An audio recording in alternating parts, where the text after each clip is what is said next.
जो इंसान नमाज नहीं पढ़ता वह ये 3 बातें जरूर जान ले। पहली बात, नमाज छोड़ देना सिर्फ एक छोटी सी गलती नहीं बल्कि बहुत बड़ा गुनाह है।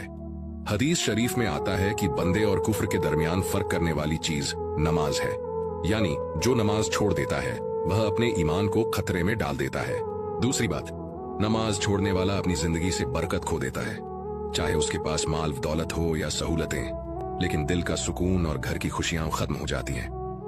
याद रखें, बरकत सिर्फ दौलत से नहीं बल्कि दिल के सुकून और रिश्तों की खुशबू से होती है, और यह सब नमाज से जुड़ी है।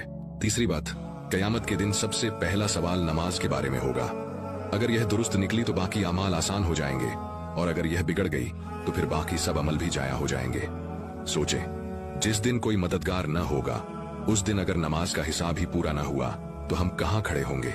याद रखें, नमाज सिर्फ एक इबादत नहीं, ये रब और बंदे का रिश्ता है। जो रब के सामने 5 वक्त झुक जाता है, दुनिया उसके आगे खुद झुकने लगती है। आज ही इरादा करें कि नमाज को अपनी जिंदगी का हिस्सा बनाएं, क्योंकि यही कामयाबी की सबसे बड़ी कुंजी है। इस वीडियो को सदका जारिया समझकर शेयर